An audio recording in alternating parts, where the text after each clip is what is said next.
Welcome back to the Mvmt Performance project. Every day we train this way, in a straight line, between pressing and rowing, and biceps and triceps and lunges and squats.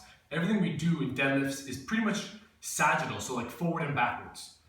What about that frontal plane? What about moving side to side? When's the last time you actually did that? So today we're looking at some lateral lunges, a great lower body exercise that maybe isn't as demanding or load able as a squat or a deadlift, but definitely holds so much merit in performance, period. This is what you need to do. Watch this. So lateral squat, I'm gonna spread those feet nice and wide. I wanna squat straight down on one side, hips are facing forward, shoulders are facing forward, and for those are hockey players or skiers in the crowd, we're pushing off the inside edge to come on up, and hips finish right here. Other side, same thing. So this is a lateral squat. Squat being shoes aren't moving or feet aren't moving. Lateral lunge, same kind of concept, but we're moving down to the side and pushing on up. So same kind of concept, but it's more dynamic. And to load this variation, the whole idea from the side, first off, let me show you this real quick. When we're coming down, a lot of times it's easy to ditch forward onto this leg.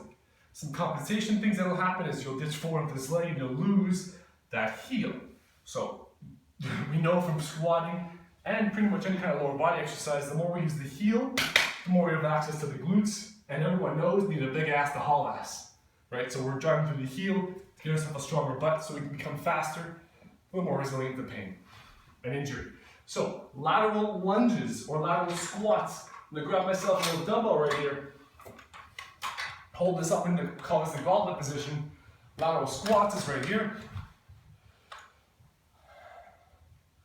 So I'm pushing off the inside edge of that skate, keeping that leg nice and long so that I don't pull with the leg, but I'm pushing off of that bent leg, off of that right leg, off of that left leg.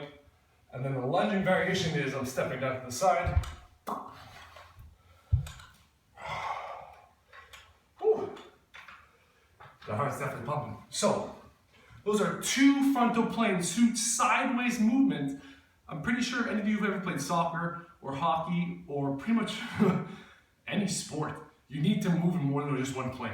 There's a lot of this going on. There's a lot of changing directions. So we have to think of what can we do to help train for those scenarios and introduce our body to those stresses. So when this does happen, it's not so foreign. We're ready. So lateral squats, that's just starting off with that variation, that regression, that staple for 8 to 10 reps a piece. And then we can go, once you've been comfortable with that for about 3, 4 weeks, maybe even 2 if you're really feeling comfortable, I would suggest doing lateral lunges. Quick note, lateral squats, like I mentioned before, we're sitting down and back onto the heel, driving out the inside edge to come up, finishing with those hips. Lateral lunges, same concept. We're gonna watch out for that leg that doesn't want to bend and pull. We don't want any groin pulls. So all the drive is off that lower leg. Lateral squat, 8 to 10 reps. Lateral lunges, a little more dynamic. We can do the same thing, hovering around 8 reps.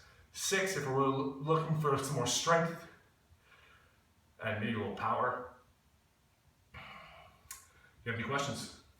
Move, move, move. Not only that sagittal plane, how about side to side? How about frontal also? Performance isn't just for athletes anymore. It's for all of us. Mvmt Performance project. Thank you for watching. See you tomorrow.